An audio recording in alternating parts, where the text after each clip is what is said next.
नमस्कार दोस्तों, स्वागत है नॉलेज यूनिवर्स वन में और मैं विकास। दोस्तों, जो आज का मेरा जो टॉपिक है या हमारा आज का जो चर्चा का विषय है वह भौतिक विज्ञान का बहुत ही महत्वपूर्ण टॉपिक फिजिक्स का है, ध्वनि, साउंड। दोस्तों, आज हम जानेंगे कि ध्वनि क्या होती है, कहाँ से कैसे उत्पन्न होती है और इसके क्या लक्षण है, क्या इसकी तीव्रता है, सब कुछ इसके बारे में हम आज जानेंगे। तो चलिए परिभाषित करते हैं ध्वनि को। ध्वनि वह ऊर्जा है जो तरंग के रूप में कणों के कंपन करने से उत्पन्न होती है। जब किसी माध्यम में कोई कण उत्पन्न होता है किसी वस्तु का या कणों में कंपन होते हैं तो वहां से ध्वनि उत्पन्न या आवाज उत्पन्न होती है। तो दोस्तों, सबसे पहले हम समझेंगे तरंग। हमने कहा ना कि ध्वनि तरंग के रूप में कणों के कंपन करने से उत्पन्न होती है। तो दोस्तों, तरंग दो प्रकार की तरंगें होती हैं, एक यांत्रिक तरंग और एक अयांत्रिक तरंग। यांत्रिक तरंग जिसे हम मैकेनिकल वेव्स भी कहते हैं और अयांत्रिक नॉन मैकेनिकल वेव्स। दोस्तों, यांत्रिक तरंग वे तरंगें होती हैं जिसको संचरण करने के लिए या आगे बढ़ने के लिए किसी न किसी माध्यम की आवश्यकता होती है, और अयांत्रिक तरंग में आगे बढ़ने के लिए हमें कोई भी माध्यम की आवश्यकता होती भी है और नहीं भी होती, इसके लिए कोई कंपलसरी नहीं है। दोस्तों, जो हमारी ध्वनि है वो हमारी एक यांत्रिक तरंग होती है। यांत्रिक तरंग भी आगे दो भागों में विभाजित हो जाती है, जिसमें पहला होता है एक अनुप्रस्थ ट्रांसवर्स वेव और दूसरा अनुदैर्ध्य तरंग लॉन्गिट्यूडनल वेव्स। तो दोस्तों, जो ध्वनि हमारी है वो होती है अनुदैर्ध्य तरंग। अब आप लोग सोचेंगे अनुप्रस्थ और अनुदैर्ध्य में क्या अंतर होता है, तो चलिए मैं आपको बता देता हूं कि अनुप्रस्थ और अनुदैर्ध्य में हम लोग कैसे डिफरेंट करते हैं। तो दोस्तों, एक तरफ मैं ले रहा हूं अनुप्रस्थ ट्रांसवर्स वेव और एक तरफ अनुदैर्ध्य। तो आप समझेंगे दोस्तों कि जो हमारी अनुप्रस्थ तरंग होती है वह जिस माध्यम से निकलती है, तो जैसे सपोज कीजिए हमारी तरंग दिशा की ओर माध्यम की ओर बढ़ रही है, तो इसमें माध्यम के कण तरंग की दिशा के लंबवत कंपन करते हैं। दोस्तों, लंबवत कंपन करते हैं। सपोज कीजिए आपकी वेव्स इस तरीके से जा रही है, तो इसमें जो माध्यम के कण होंगे वो ऐसे इस प्रकार कंपन करेंगे, और ये जो ऊंचा उठा हुआ भाग होता है इसे हम फिजिक्स में सुरंग कहते हैं, और जो नीचे आता है इसे हम गर्त कहते हैं। तो ये तो ही हमारी अनुप्रस्थ तरंग, जब माध्यम के कण तरंग की दिशा के लंबवत कंपन करते हैं। और अनुदैर्ध्य तरंग में क्या होता है दोस्तों, माध्यम के कण समांतर दिशा में कंपन करते हैं, समांतर कंपन करते हैं। यानी अगर इस प्रकार से तरंग की दिशा है तो जो माध्यम के कण होंगे वो ऐसे ही कंपन करते रहेंगे, बस कहीं कहीं ज्यादा होंगे और कहीं कहीं दूर, तो जिसे हम संपीड़न और विरलन कहते हैं। तो सबसे बड़ा जो अंतर है इनके बीच में कि अनुप्रस्थ तरंगों में माध्यम के कण तरंग की दिशा के लंबवत कंपन करते हैं और अनुदैर्ध्य तरंगों में माध्यम के कण तरंग की दिशा के समांतर कंपन करते हैं। दूसरा अंतर होता है कि अनुप्रस्थ तरंगें जो होती हैं ये ठोस तथा द्रव की ऊपरी सतह में उत्पन्न होती हैं, जबकि हमारी अनुदैर्ध्य तरंगें ठोस, द्रव और गैस तीनों में संचरित होती हैं,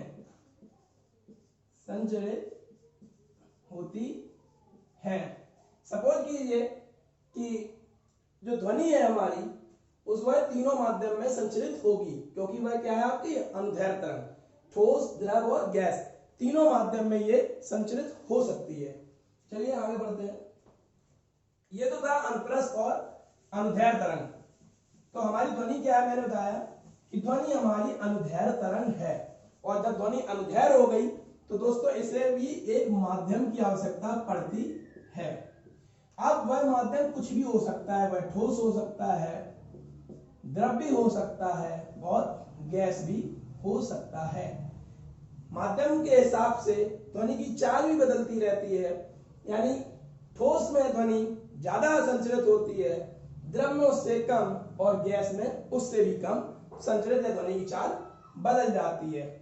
चूंकि माध्यम की आवश्यकता होती है, इसलिए निर्वात में या जिसे हम वैक्यूम बोलते हैं, वैक्यूम में ध्वनि नहीं सुनाई देती है या संचरित नहीं होती है। अगर कहीं पर कोई भी माध्यम नहीं है, निर्वात है या वैक्यूम है, तो वहां पे हमें एक दूसरे की आवाज या किसी प्रकार की ध्वनि नहीं सुनाई देती है, जिसका मुख्य कारण है कि ध्वनि हमारी एक अनुदैर्घ्य यांत्रिक तरंग है और इसे संचरित होने के लिए माध्यम की आवश्यकता होती है। आगे बढ़ते हैं। अब दोस्तों ध्वनि को हमने आवृत्ति के अनुसार, या अंग्रेजी में हमें इंग्लिश में से फ्रीक्वेंसी कहते हैं, फ्रीक्वेंसी से इसको 3 भागों में बांटा है। पहले हम आवृत्ति समझ लेते हैं। क्या होता है आवृत्ति? कि जब किसी माध्यम में जो कंपन करने वाले कण होते हैं, कंपन करने वाले कण प्रति सेकंड या 1 सेकंड में जितने कंपन करते हैं या उनके द्वारा कंपन करने वाले कणों के द्वारा, लिख लीजिए आप, द्वारा 1 सेकंड में किए गए कंपन, यानी वो 1 सेकंड जितने कंपन कर देते हैं वह होती है हमारी आवृत्ति। तो कंपन करने वाले कणों के द्वारा 1 सेकंड में किए गए कंपनों की संख्या को हम आवृत्ति, फ्रीक्वेंसी ऑफ साउंड कहते हैं, और इसका मतलब आपको पता है क्या होता है, हर्ट्ज। ठीक है दोस्तों, तो मैंने बताया कि जो हमारी ध्वनि होती है वह आवृत्ति के अनुसार 3 प्रकार से विभाजित होती है। इसे नंबर 1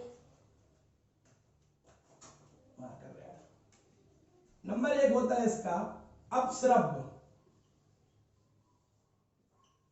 नंबर 2 होता है श्रव्य, और 3 होता है पराश्रव्य। दोस्तों अपश्रव्य जो होता है इसको हम इंग्लिश में इंफ्रासोनिक भी कहते हैं, और इसकी जो पराश्रय रेंज होती है साउंड की, फ्रीक्वेंसी की, वह होती है 0 से 20 हर्ट्ज इंफ्रासोनिक वेव्स की। इसे हम लोग नहीं सुन पाते हैं, मनुष्य नहीं सुन पाता है। ये किस प्रकार की होती हैं, समझिए जैसे भूकंप तरंगें, ये होती है इंफ्रासोनिक वेव्स, जो मनुष्य सुन तो नहीं पाता है, लेकिन एक कंपन और एक तरंग उत्पन्न इस प्रकार के एक्स की होती है। अब आते हैं श्रव्य यानी कि ऑडिबल। श्रव्य तरंगों का जो पराश्रय रेंज होती है वह 20 हर्ट्ज से 20,000 तक होती है, और जिसे मनुष्य सुनता है। तीसरी होती है जो हमारी पराश्रव्य या अल्ट्रासोनिक वेव, जिसे 20,000 हर्ट्ज से ऊपर होती हैं। दोस्तों ये किसकी होती है आपको मैं बता दूं, जैसे अल्ट्रासोनिक साउंड किसका होता है, जो जेट विमान होते हैं इनके द्वारा पराश्रव्य तरंगें निकलती हैं, और ये हमारे लिए उपयोगी भी होती हैं। जैसे आपने सुना होगा अल्ट्रासाउंड जो मेडिकल लाइन में होता है, उसमें हमारी अल्ट्रासोनिक वेव्स यूज होती हैं, गठिया के उपचार में भी होती है, ट्यूमर के उपचार में होती है, दूध के कीटाणु मारने के उपचार में पराश्रव्य तरंगों का हम प्रयोग करते हैं। तो दोस्तों अब आगे बढ़ते हैं हम लोग। ये तो था कि हमारी ध्वनि क्या है, और ध्वनि को हमने आवृत्ति के अनुसार 3 भागों में बांटा, जिसमें अपश्रव्य, श्रव्य और पराश्रव्य है। अपश्रव्य इंफ्रासोनिक वेव 0 से 20 हर्ट्ज तक की होती हैं, जो मनुष्य नहीं सुनता है। श्रव्य तरंग में 20 हर्ट्ज से 20,000 हर्ट्ज तक होती है जो मनुष्य सुनता है, और पराश्रव्य तरंग में 20,000 हर्ट्ज से ऊपर होती है जो केवल कुत्ता, बिल्ली, चमगादड़ आदि सुनते हैं।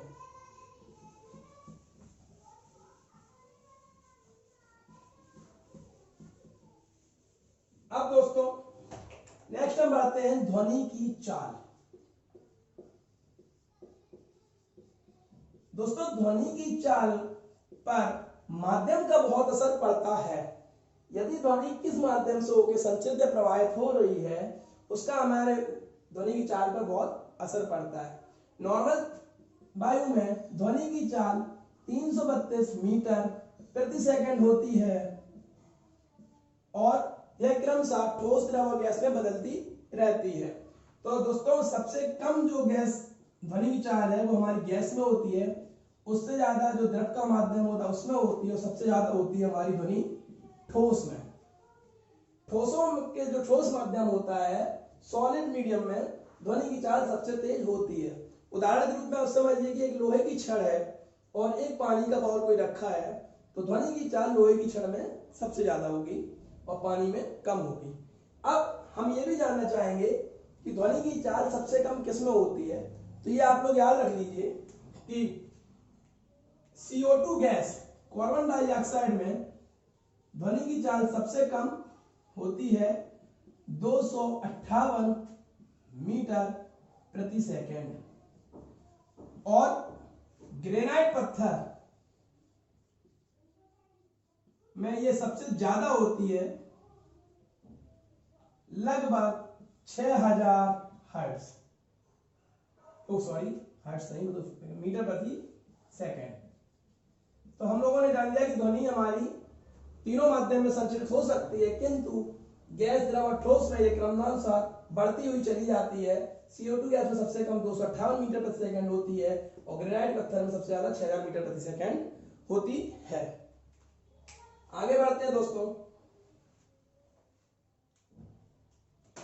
अब हम लोग ये जानेंगे कि क्या जब ध्वनि एक माध्यम से दूसरे माध्यम में प्रवाहित होती है तो उस पर हमारा क्या प्रभाव पड़ता है, माध्यम का प्रभाव।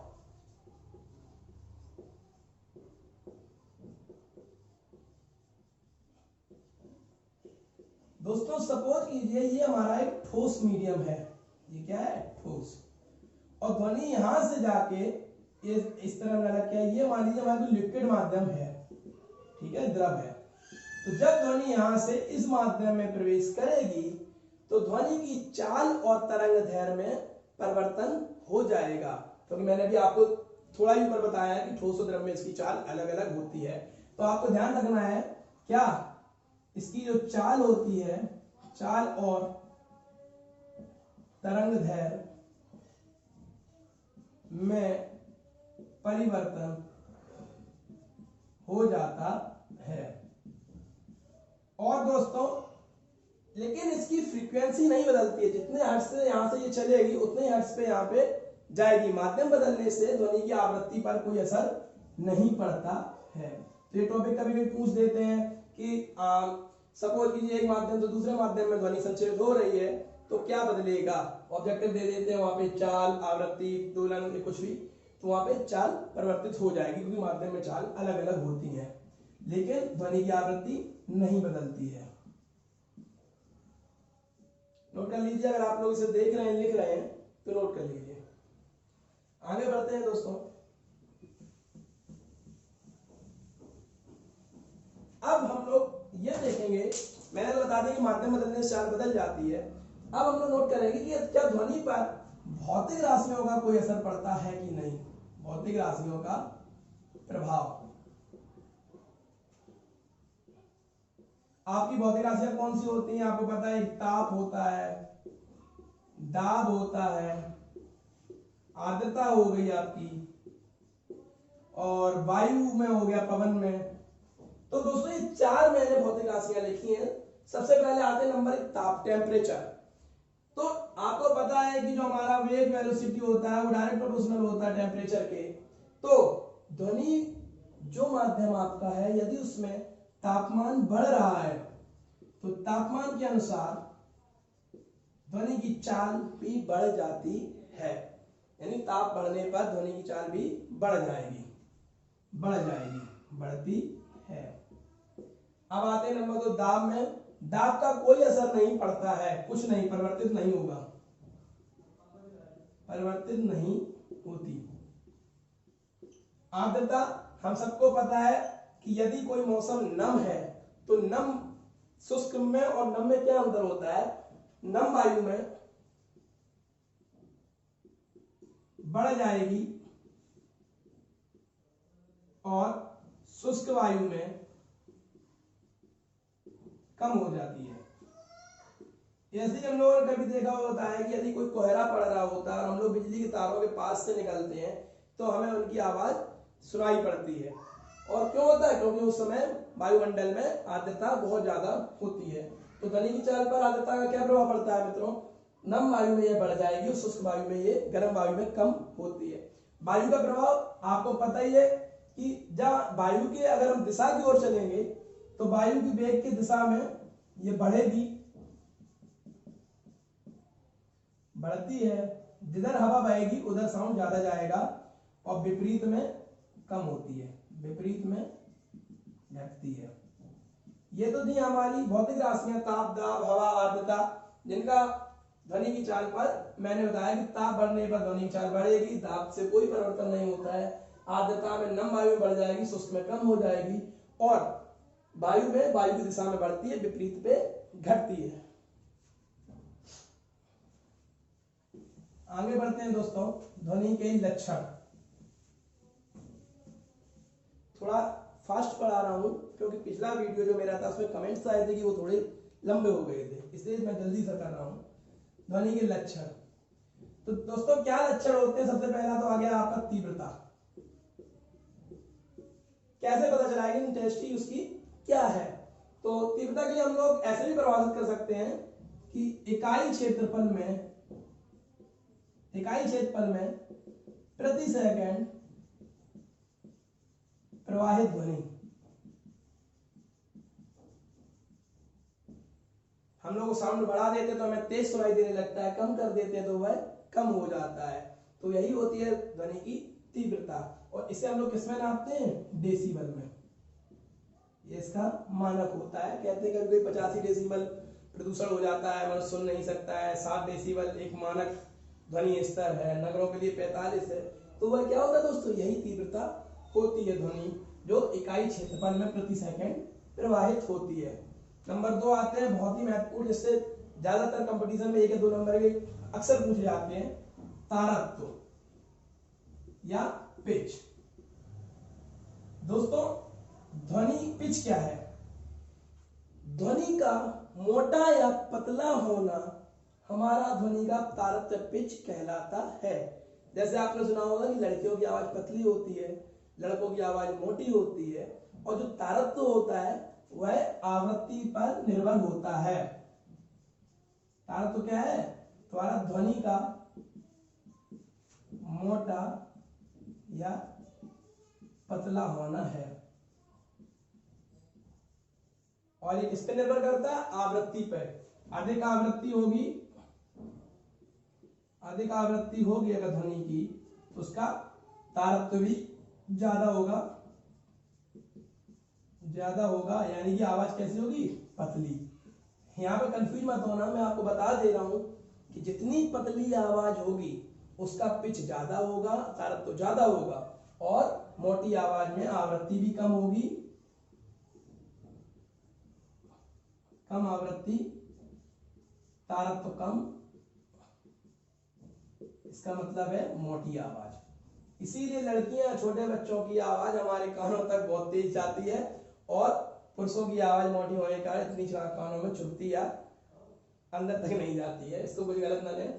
तो आपको क्या याद रखना है कि जिस आवाज का तारत्व ज्यादा होगा या उसकी आवृत्ति भी ज्यादा होगी और वह आवाज कैसी होगी? पतली। क्वेश्चन कभी कभी ऐसे बना देते हैं कि किसकी पिच ज्यादा होती है, पतली आवाज या मोटी आवाज? तो जितनी पतली आवाज होगी उसकी पिच या तारत्व ज्यादा होगा और कम आवृत्ति, तारत्व कम के साथ मोटी आवाज होगी। आगे बढ़ते हैं। ध्वनि के लक्षण 2 थे, तीव्रता है, तारत्व हो गया। अब फैन बंद है इसलिए थोड़ा दिक्कत हो रही प्रॉब्लम। अब कभी कभी एक बहुत ही इंपॉर्टेंट आ जाता है ध्वनि में दोस्तों कि डॉपलर प्रभाव बताएं। डॉपलर प्रभाव, इसको समझेंगे बहुत अच्छे से कि डॉपलर प्रभाव क्या है साउंड के साथ। तो दोस्तों जैसे हमने देखा है कि एक ट्रेन आ रही है, हम लोग प्लेटफॉर्म पे खड़े हैं, तो उसकी साउंड बहुत हल्की हल्की आ रही है, किंतु जब वो अपने पास जैसे जैसे आती जाती है तो हमें उसका साउंड तेज सुनाई देने लगता है। इसका मतलब कि जब कोई स्रोत हो साउंड का और एक श्रोता हो, स्रोत और श्रोता है, तो उनके बीच जो सापेक्षिक गति हो रही है, पास आना दूर जाना, सापेक्षिक गति के कारण आवृत्ति में आभासी परिवर्तन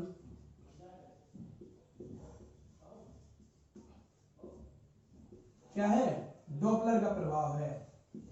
डॉपलर ने बताया था कि अगर कोई स्रोत और श्रोता मूवमेंट उनके बीच में हो रहा है तो वहां पे आवाज कम ज्यादा सुनाई देगी। यदि कोई लाउड स्पीकर बज रहा है, हम उसके पास जाएंगे तो हमें साउंड तेज सुनाई देगा, और हम उससे दूर होते जाएंगे तो साउंड धीरे धीरे हमें कम सुनाई देगा।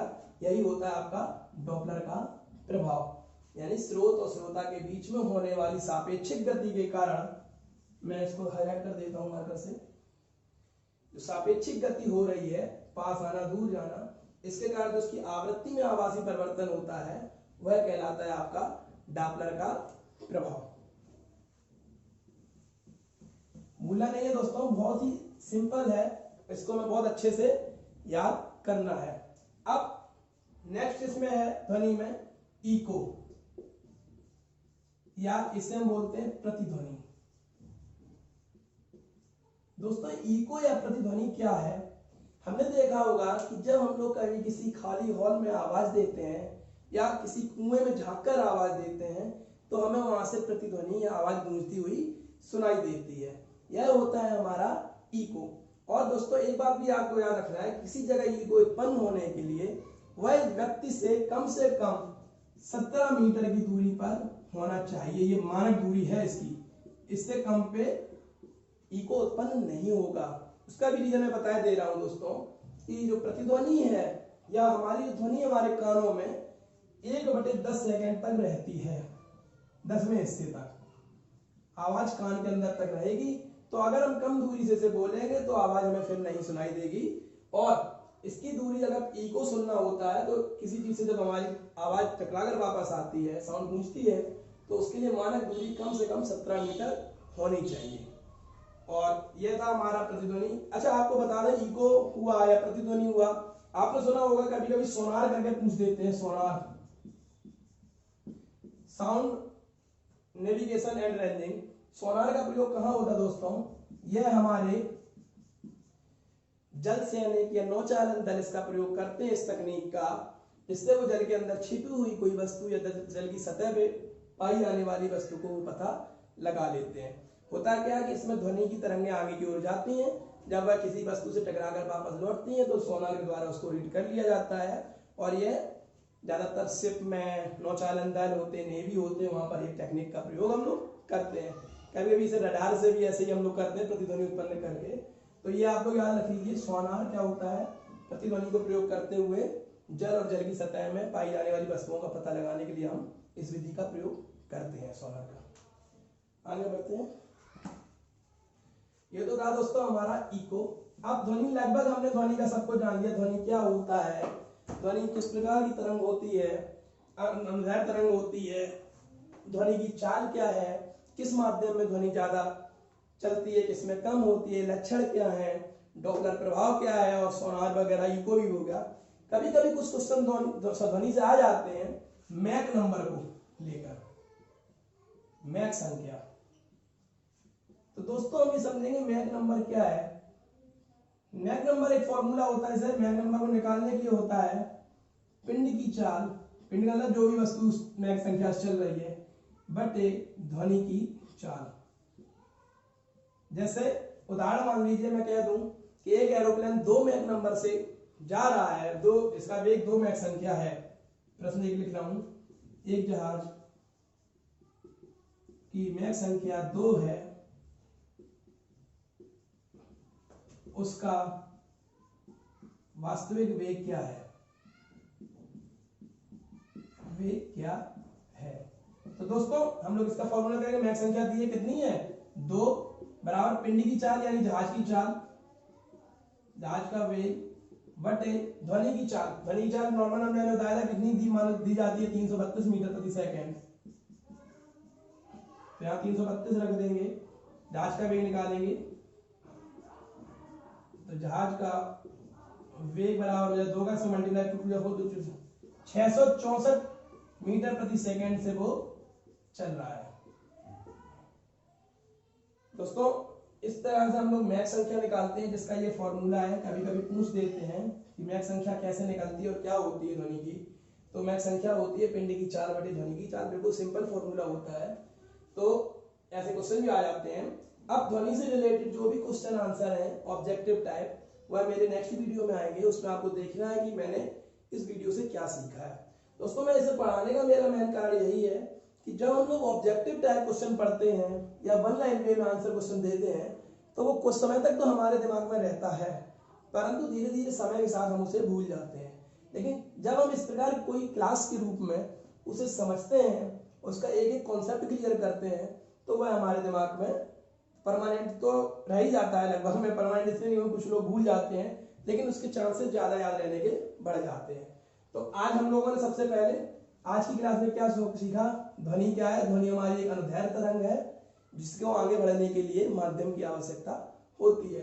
उसके बाद हमने देखा ध्वनि की चाल। हमने बताया ध्वनि की चाल हर माध्यम में अलग अलग होती है, ठोस में ज्यादा, द्रव में उससे कम और गैसों में सबसे कम होती है। तीसरा हमने बताया माध्यम का प्रभाव। तो हमने बताया ध्वनि अगर एक माध्यम से दूसरे माध्यम में जाएगी तो उसकी चाल और तरंग दैर्घ्य बदल जाती है, किंतु उसकी आवृत्ति में कोई प्रभाव नहीं पड़ता है। चौथा टॉपिक हमने पढ़ा था कि भौतिक राशियों का प्रभाव क्या पड़ता है ध्वनि पर। तो मित्रों ताप बढ़ने पर ध्वनि बढ़ जाती है, दाब में एक साथ कोई परिवर्तन नहीं होता है। आर्द्रता में नम वायु में ध्वनि ज्यादा चलेगी और शुष्क में कम। और वायु का असर ये होता है कि वायु जिस दिशा में बहेगी ध्वनि उस तरफ ज्यादा जाएगी और विपरीत में कम होगी। इसके बाद हमने डॉपलर का प्रभाव सीखा। डॉपलर प्रभाव में हमने जाना कि यदि वस्तु स्रोत जहां से एक आवाज निकल रही है, साउंड निकल रहा है स्रोत से, और कोई श्रोता जो सुन रहा है, उनके बीच में कोई अगर सापेक्षिक गति हो रही है तो उसके हिसाब से आवृत्ति में परिवर्तन होता है। पास जाने से पास तेज सुनाई देगा, दूर जाने से दूर से धीरे सुनाई देगा। यह होता हमारा डॉपलर का प्रभाव। छठवां हमने ध्वनि के लक्षण सीखे, जिसमें हमने बताया ध्वनि तीव्रता क्या होती है, प्रति इकाई प्रति सेकंड एक क्षेत्रफल में जो ध्वनि प्रवाहित होती है उसे तीव्रता कहते हैं लक्षण में। और हमने सीखा इसमें एक पिच या तारक। हमने सीखा कि जितनी पतली आवाज होगी वो ज्यादा तेज होगी और दूर तक जाएगी, उसकी आवृत्ति ज्यादा होगी, मोटी आवाज की पिच कम होती है। इसके बाद हमने आपकी प्रतिध्वनि या इको को पढ़ा। हमने बताया कि जब हमारी आवाज किसी चीज से टकराकर गूंजती है खाली कमरे में या कुएं के अंदर, वहां इको या प्रतिध्वनि उत्पन्न होती है और इसके लिए कम से कम बस व्यक्ति का 17 मीटर दूर होना आवश्यक होता है। 8वें में हमने सीखा मैक संख्या, जो बताया जिसमें कभी वायुयान उड़ानों के लिए लेकर ये होता है। और इसमें सीधा सीधा फॉर्मूला होता है कि वह पिंड जो पिंड चल रहा है, पिंड का वेग बटे ध्वनि का वेग, और एक ही माध्यम में ये होना चाहिए। ये नहीं कि पिंड चल रहा है पानी के अंदर और ध्वनि का वेग हम लगा रहे हैं वायु का, माध्यम इनका एक ही होना चाहिए। ये तो था दोस्तों आज का टॉपिक ध्वनि साउंड। आशा करता हूँ ये आपको सब समझ में आया होगा। इससे ऑब्जेक्टिव मैं क्वेश्चन अपने नेक्स्ट वीडियो में लेकर आऊंगा और उधर आपको ये चेक करना है।